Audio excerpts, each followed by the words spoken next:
Good afternoon, Mr. Fernandez. I would like to start this short presentation by providing a general overview of this paper, which, as its title shows, it explores what the complex factors that influence students' attitudes towards learning English are. The study takes place in a secondary school in Ethiopia, a country located in Africa. In this particular school, English is used as a means of instruction, as with content language integrated learning courses. However, because of students' level is not enough, English is more an abstraction rather than a way of instructing. On the other hand, the author explores what students feel regarding their own teachers and the coursebook materials, and how helpful their parents are regarding learning English. At the end, the paper recommends that it is a must to provide a supportive learning environment to improve students' attitudes. And now I am going to continue by making a brief description of Ethiopia, which is the country in which the school where the study takes place is in. So Ethiopia is located in Africa. It is the second most populated country there. And one of the largest rivers around the world, the Nile River, has its origins there. Also, a fun fact is that it has its own calendar, so it doesn't use the Gregorian calendar, but another one. Also, UNESCO has its heritage sites. Most of them that are located in Africa are in Ethiopia. Also, just like Peru, there are dozens of languages spoken there. Actually, there are over 80 languages spoken there, and Ethiopia turns out to be one of the oldest countries that are currently existing. Well, now I'm going to discuss the students' attitudes related their own teachers. So they took a questionnaire, and statements were provided there, and they had to point out if they agreed strongly or not, or disagreed strongly or not with them. So I've shown these icons, sad faces, for 33% or less of students agreeing or disagreeing, a serious face for 34% to 66% of students agreeing or disagreeing with a statement, and a happy face for 60 and up of students agreeing or disagreeing with the statement. So when asked if they liked the learning environment, just a little bit than a quarter of them said that they did not. Also, when they were asked if they thought that English classes were interesting for them, just 32% thought that it wasn't like that. Also, more than half of them said that they didn't dislike the classroom conditions. They liked the way in which seats were arranged, how hot or cold the classrooms are, so no problems with that. Also, only 40% of them indicated that they were not interested in the methodologies applied by their teachers, which is actually not something good, because if the teachers' methods were effective, then that would at least cause them curiosity to see the process of teaching applied by teachers. On the other hand,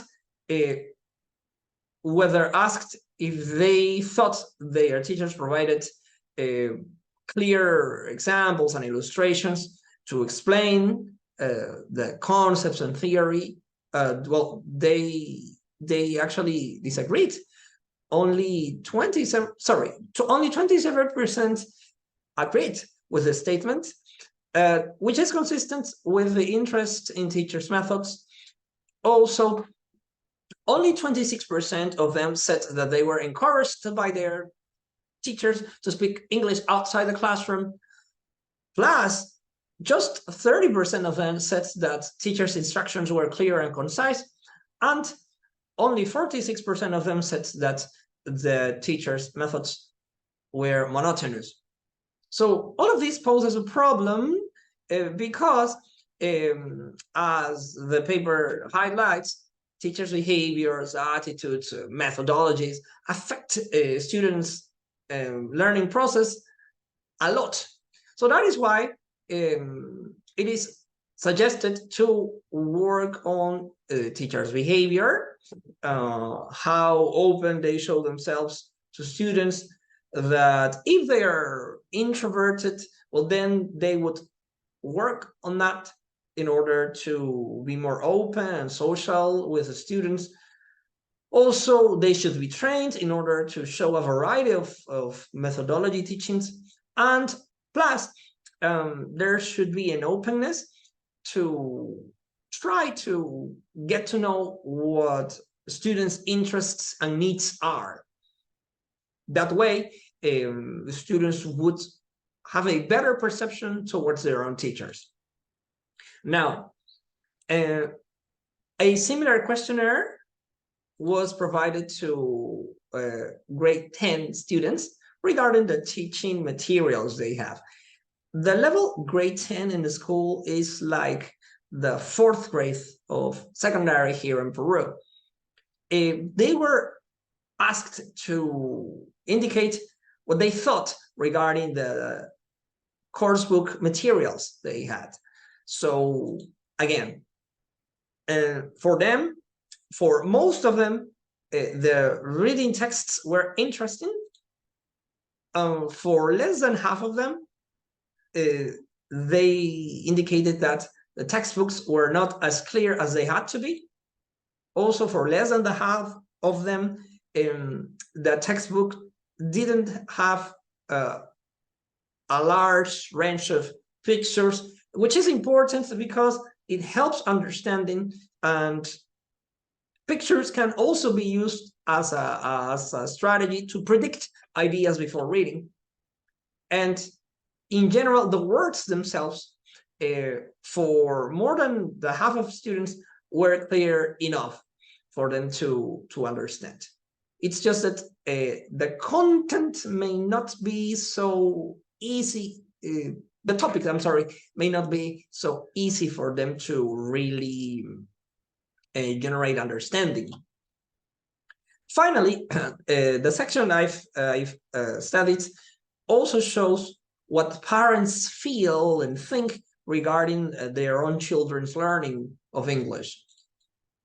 So, when asked if English was important for their children, a large number of them said that they agreed with that.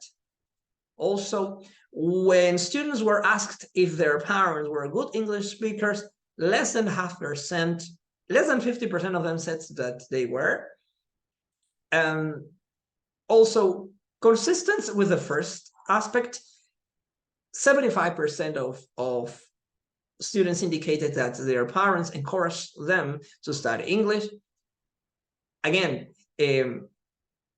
almost 70% of them said that their parents bought and gave them English guides for them to expand their English knowledge. And finally, consistent with the point 1,